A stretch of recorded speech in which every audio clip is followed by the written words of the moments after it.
Our first talk today, I'd like to introduce Dave Robinson of ZX Security, and he'll be talking about a hacker's view of DOS attacks. Take it away. Thank you. Is this mic working? Can people hear me? Louder.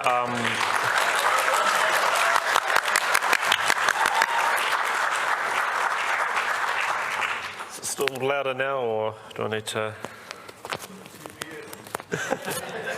At the back, can you check? Can you hear him? There we go. Does that better? Yeah, all right. Hey, it comes in handy. All right, as just been introduced, I'm Dave Karit. I'm a pen tester down at CDN Security. Also run KakaCon each year, which is a bit of fun. Okay, so what are we going to look at today? We're going to do what is a denial of service attack, why people would want to actually perform a DOS attack, what are they going to target in your organisation, how they're going to go about identifying their targets, and we're going to finish up with how you can go about protecting your systems. So what is a DOS attack? Or I might just actually wait for a few people to sit down first. City Road seems to be distributed from upstairs now.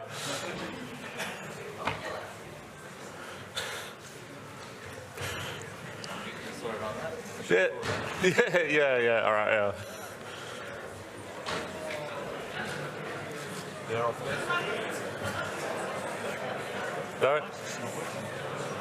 No, it's...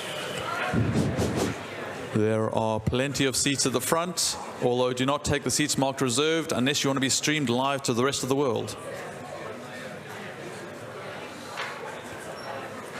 Please move down to the front, left and right, lots of seats. Keep moving forward, keep moving forward. Don't back up on the aisles and try and steal a seat at the back. Come forward. You get a better view.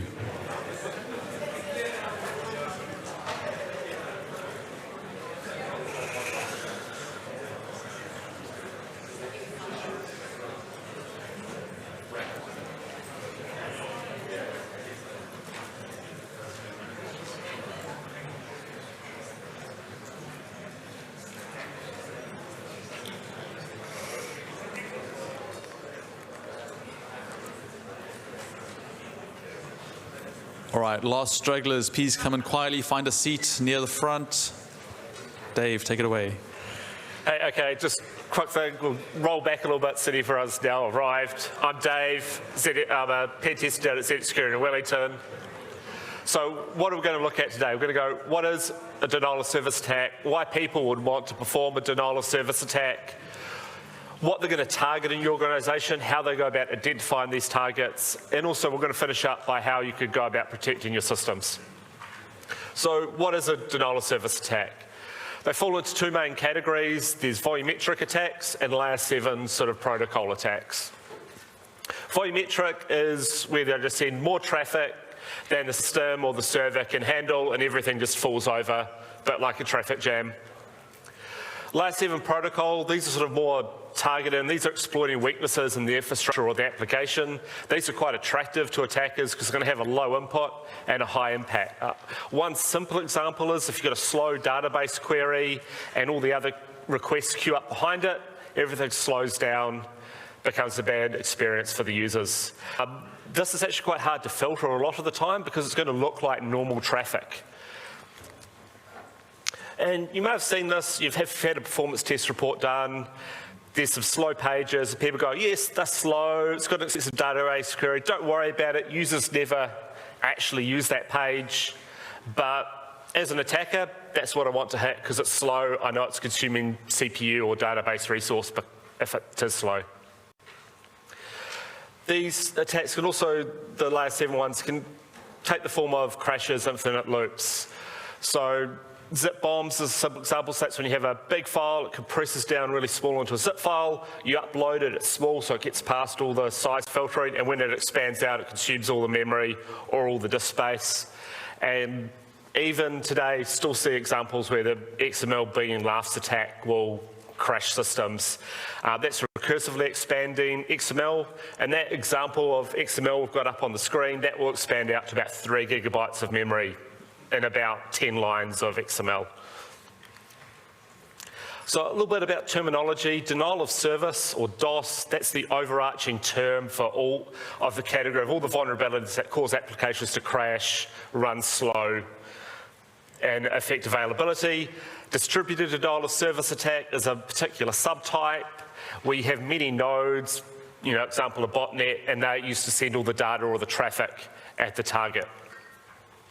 So why would people want to perform a denial of service attack?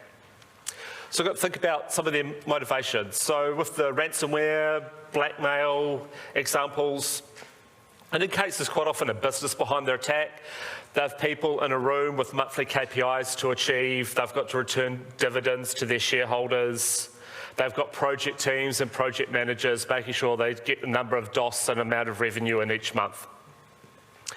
Another type is issue-motivated groups. These are groups who may dislike your company or the industry that your company works in, and they'll target you because they dislike you and want to promote their particular message in the media and using you as a method to do that. Third type is distraction. So if you're an attacker and you want to exfiltrate some data or compromise some hosts, you launch a denial of service attack. It's really noisy, gets the security team focused on the DOS because it's nice and noisy while you're actually doing your exfiltration and your compromise over on the side under the radar. So a bit about ransomware and blackmail, they're sort of a bit, DDoS for blackmail. These are similar because there's money involved, but they're a little bit different. In ransomware, they've encrypted all your data, it's money to get your data back, versus DDoS blackmail is normally, there's a threat and you want money so this threat doesn't happen. Ransomware, it's a lot easier to get the money because it's happened. With a threat, it's hard to extract the money. That's one of the reasons why people believe that the NZX DOS last year went on for so long, because it was getting good coverage in the media and the group was using this to sort of advertise that they were competent, they could keep a DOS going on for a long time, they had lots of different methodologies they could use. So it was basically building up their CV.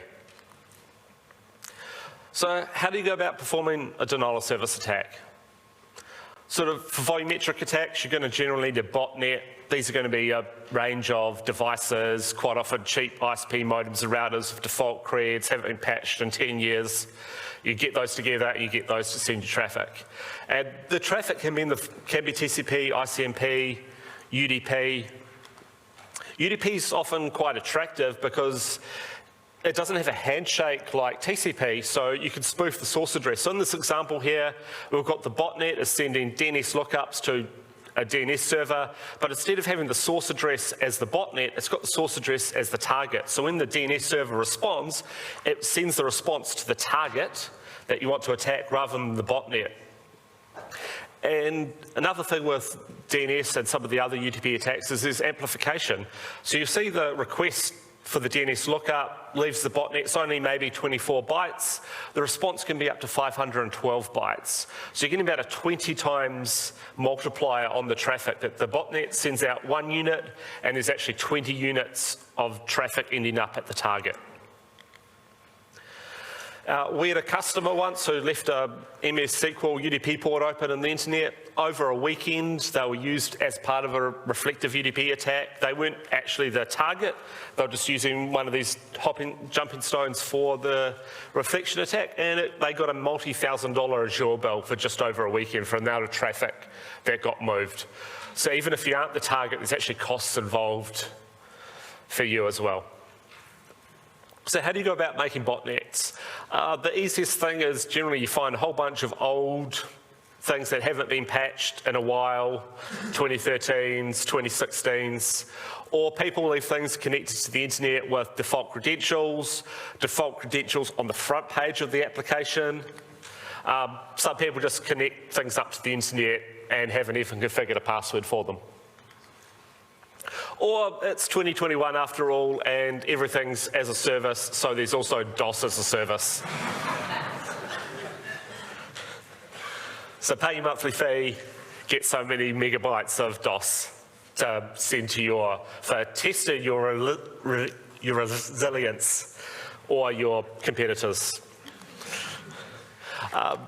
Last ever denial of service attacks. You quite often still need a botnet, but you'll be a lot smaller because the amount of traffic you need to send is a lot is a lot less.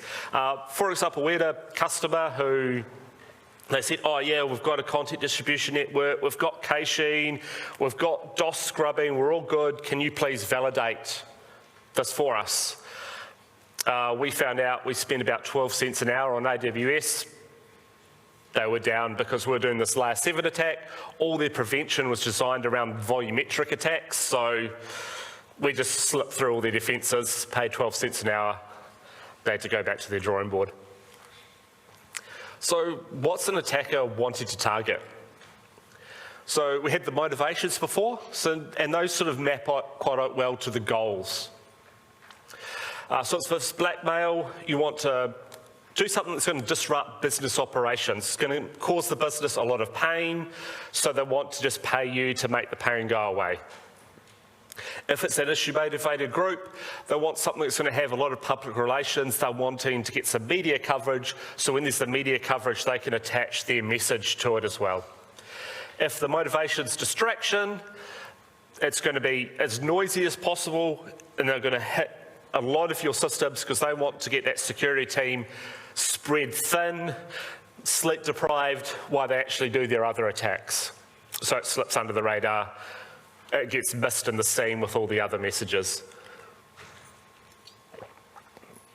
So thinking about the actual selection, attackers' mindset, if they see a brochureware website, some of it comes down to why bother? The business is just going to continue, the website isn't actually doing anything. You want to find targets that are going to affect the business operations. So a common way that people will protect their web server is they'll use a content distribution network or some sort of caching tier. So that this sits in front, it caches a lot of the traffic, provides some volumetric sort of DOS controls, has points of presence throughout the world to try and get latency down. So users, instead of going directly to the web server, go through this content distribution network. But as an attacker, we want to find this origin server, the actual web server behind it, because if we go through the CDN has a lot of capacity, will most probably scrub out our attack. But if we can go straight for the actual origin server, that's where there's going to be, it's going to be resource constrained, so we'll get much more bang for our buck if we can attack that directly. So we ought to identify what the origin server is. With a customer, one of the simplest ways we found an origin server was they put production behind a CDN. They'd left test directly connected because they wanted to just save money. Problem was in this case was the test system actually was on the same host as the production server. So we attacked test, we consumed the database resources, we consumed the CP resource, and the production website fell over just as much, even though we're attacking test. We had those screenshots before of things on the internet which had been unpatched with default credentials or no credentials. At ZX we have a tool called Flaming Penguin, similar to Shodan or Medal's low-hanging kiwi fruit. It's scanning all of New Zealand's IP address space to identify what is there. Takes screenshots of websites amongst some other things, and it'll be fair to assume that an attacker who's targeting your organisation is going to be doing something similar. They want to find out what internet-facing resources your organisation has so they can attack it. And one of the things we can do with the scanning is identify branch offices and retail sites. So say head office might want to monitor what's happening at a branch site or retail site, so they might want to know the status of how much fuel you've got all in the fuel tanks at a petrol station. If you're running a supermarket, you might like to know the status of all the fridges, how cold they are, whether they're working or not. You may also just want to put your point of sale system directly on the internet with no authentication, including the page to change all the prices. You know, each to their own. As an attacker, I'm thinking retail site. There's most probably going to be using a UFB or a cellular connection. Most probably this is a retail level connection, doesn't have the DOS scrubbing or monitoring from the ISP. So it's going to most probably make a good target. They're not going to detect it immediately. So even those who are sort of monitoring fuel tank statuses stuff, what are the chances are that the point of sale, the FPOS machine is using the same internet connection? So if I can flood this internet connection, take it down, what's the financial impact to this location if they can't sell anything? The FPOS machine doesn't work. And how easily can an attacker identify these assets in your organisation? Remote access been quite important over the last year with all the alternate methods of working. So people just leave VPN endpoints, which are quite clearly branded to a particular city council, on there as a target, or they might just put their webmail up nicely branded. Those are telling me nice targets, particularly when they're not behind some sort of CDN or other mitigating controls. So it's going to disrupt, if I target these remote access endpoints, it's going to disrupt people working from home, makes remote support difficult. And even if I start, say, attacking the VPN server, what other servers and services are going to use that same firewall, the same internet connection? So if I attack the VPN server, what's going to be the collateral damage? Because that internet connection is going to fill up, or that firewall is going to fall over with too many requests or too many sessions. We also had a layer 7 example for sort of remote access, where the customer found out that after about 500 sessions, their whole logon system would lock up because it was holding a session open after you entered a username and password, and it was waiting for an MFA code. Once it had about 500 sessions waiting there, it would fill up the memory. No one else could log on. After about 5 minutes, it started to clear out again. So, you know, sending 500 requests every 5 minutes, not particularly hard. This was sort of even worse because they didn't have any brute force protection on the import, so we could send these 500 requests really easily. You didn't need to provide a valid password, so we just provide any username, any password, it would just sit there and wait, lock up, no one else could log on.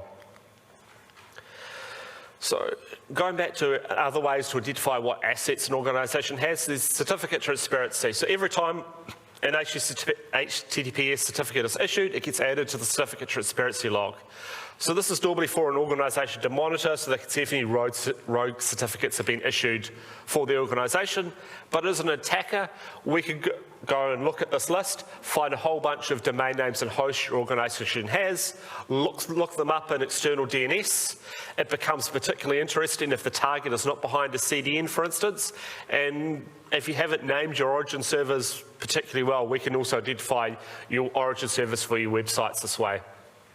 So this is a little example for Google. This is just a snippet. This goes on for screens, but you'll see that it's identified all the hosts and the domain names which are available, which they have in the certificate transparency log, which you could look up in DNS and go on target. Spidering sites. So we want to find slow pages, because slow pages are an indication that they're consuming a lot of, have a slow database query, go back to the origin server. So even if your site's going through a CDN and we find a slow page, that's an indication that the page maybe can't be cached, it's going to the origin server, so we can still actually target the origin server while still going through the CDN.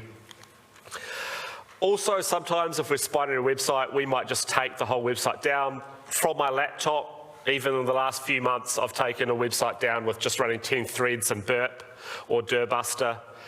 Also had examples where we've typed in some query into a search dialog and the database locks up for 5 minutes trying to do the search.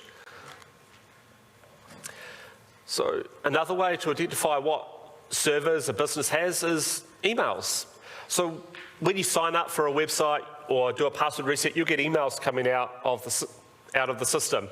These are quite handy because they'll include all the servers that the email has gone through. So there are IP addresses and domain names in the email headers which we can use as more targets to test to see whether they're vulnerable to a DOS attack, another target to add to our list.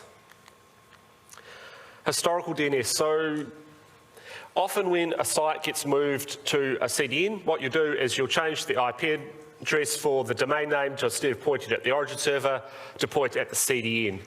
If you don't change the IP address of the origin server after you've moved to the CDN, we can go and look at historical DNS, try the IP address before we see a CDN's IP address, try that, and 9 times out of 10, it's the origin server, so we can attack the origin server directly that way. So those have been some technical issues of which you can think about, which may be affecting your business, but there's also regulatory requirements. Go back to the NZX sort of DOS issues of last year. They said the website was attacked. They said throughout their trading platform was fine, but they still had to halt the market. They had to halt the market because they have particular documents that they need to make available to market participants. If these documents aren't available to market participants, they have to shut down the market. These documents were hosted on their website, so when their website went down, documents not available, have to halt the actual trading. So you also got to think about, are there any non-technical limitations to your business that could cause an outage? Are there systems that interlinked this way as well? Also, collateral damage. If you use a shared hosting, a managed service provider, what happens if someone attacks one of the other customers of your service provider? Do you share any internet connections, firewalls, web servers with other customers? Are you going to be collateral damage if they get attacked? So you need to discuss with your service providers what they have in place to isolate the different customers. So how can you go about protecting your systems? So we'll start off with the basic law organisation, firewall, web server, email server, external facing DNS. So web content, we use the CDN, right? Problem solved? Yeah, just do that, like that. Oh, but have you checked is your CDN content actually cacheable? How's dynamic and user sessions going to be handled? Have you configured all the right tick boxes? Do your origin servers only allow requests from the CDN, or it allows requests from anywhere on the internet? Who can expire and purge documents cached in a CDN? So we had an example of a customer, we could do a request, 0.3 of a second, nice and fast from their cache. Just from any old IP address on the internet, they had no allow listing, we could issue a purge, so it's no longer in the cache. Next request, a lot slower. Once it's cached again, back down and fast. So what we can do is, as an attacker, we just need to issue purge requests to their caching layer, and then it's actually the normal users using their website will actually be doing their attack against the origin server. Can people still find your origin service? When you moved to the CDN, did you change the IP address so you can't find it in DNS history? Are you using obvious domain names which you can find in certificate transparency, or just brute forcing domain names? Say, are you just using origin.www.example.com? Can you still send traffic to the origin service IP address? Even if it's denying packets not from the CDN, it's still going to consume CPU resources. So hopefully the firewall can handle that. So web server's still vulnerable. And when that happens, the CDNs are really good at telling you that telling the users the CDN's fine, and it's the web server that has the issue. So you need to make sure you're also protecting your web server even though you've got a CDN. The CDN's not just going to save you magically. DNS to domain registrations. A lot of mitigations, if you are under attack, is going to require DNS updates to your critical system. So ideally, you're going to have your public DNS in a system that's scalable for DDoS attacks. Use a DNS provider who has points of presence worldwide, including New Zealand if you've got customers here. It allows you to keep making changes while you're under attack, so it's actually separate from your infrastructure. So we move that out of the organisation. Also, I think about DNS and domain registrations. Ideally, consolidate all your domain registrations and DNS into one place. Know who has access to it. You don't want to fail because one person is on leave. You don't want to have a domain expire because the email which is associated is with the person who's left the company. Also, your other infrastructure, BGP dynamic routing, is that appropriately restricted? And email, these days, just use a cloud provider. The days of rolling your own are pretty much dead. Also got to think about the design of your network and your applications so that you can make best use of your caches. So if you've got a CDN or caching or DDoS mitigations, make sure it's designed to actually use those protections. Anything that's not cacheable should be behind a login, capture, or other type of rate limiting technique. Make sure you push this out to your CDN, to your edge of your network, so it's not having to come back to the origin server to actually process. If you've implemented multi-tier architectures, make sure you don't have layer 7 bottlenecks. We had a customer that horizontally scaled their web tier, horizontally scaled their database tier, but it was the actual application was a Java application. It was monolithic. It was doing their authentication, authorization, session management internally, and they had a lot of issues trying to scale it. They couldn't scale it out horizontally, so they just left one instance of it, even though they'd scaled the other tiers. So with a few users, it was fine. Get a whole bunch of users, it just falls over because it's too small. So making sure with layer 7, make sure you're conducting detailed performance tests against your websites, your infrastructure, understand performance bottlenecks, remembering it's hard for WAFs or CDN to block traffic that looks like a normal user using your website legitimately. And thus it happens that this page consumes a lot of database. 404 pages shouldn't be a problem, right? You know how I said before that we could take a website down for 12 cents an hour? We were just generating random URLs which resulted in 404s. The reason was CDNs are really good at caching pages that they've seen before.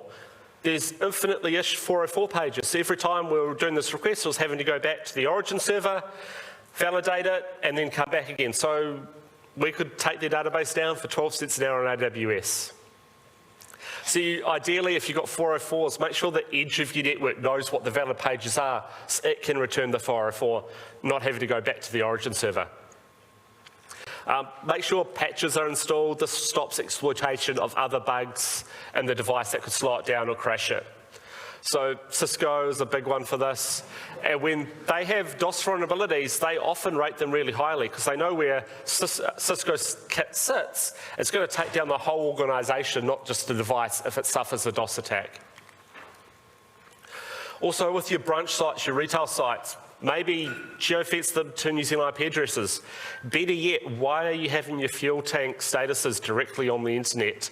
Maybe you should set up a site-to-site VPN so head office can still get to them, but it's not exposed to the internet. Make sure we monitor all the things. Make sure you're monitoring and logging your statistics now so you know what normal looks like. Because when we had the NZX attacks last year, lots of people looked at their logs for the first time, went, oh no, we're under attack as well, and then an hour later they realised, oh, this is just the normal usage of the website, but we never knew what normal looked like. So it just stops a lot of panic if you know what it looks like first. So make sure you monitor everything.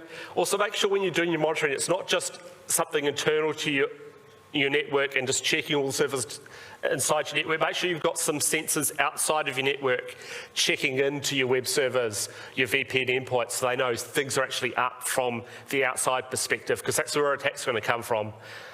And it's going to be the edge of your network that most probably falls over first, not the inside of it. When you are doing this, make sure you monitor your disk space as well. We had a customer recently, we were just doing an Nmap scan. All well, suddenly we noticed everything went down. The customer rang us up with a sort of angry phone call, found out that when their firewall was logging every single deny from every single port request on an Nmap scan, the failure state on this firewall was when the disk filled up, it would deny everything, even legitimate traffic. So their logging basically DOSed them. They complained, we just said it was a high-risk finding. So hopefully you've got some ideas of what can cripple your business or your customers, and hopefully you've started to think about what your threats are. Maybe you've started to plan in your head sort of what some of your defences are. You've also got to remember this is going to be an ongoing task, it's not a point in time. So every time you add something new which is internet facing, you're going to make sure you think about its availability and how you are going to defend it. Yeah, so thank you all for coming. Thanks for the ZX team for bouncing some ideas off, giving me some content. There's sponsors we can thank. So I'm not sure if we've got time for questions, but I'll be around for the rest of the con, so come and have a chat. Thank you very much.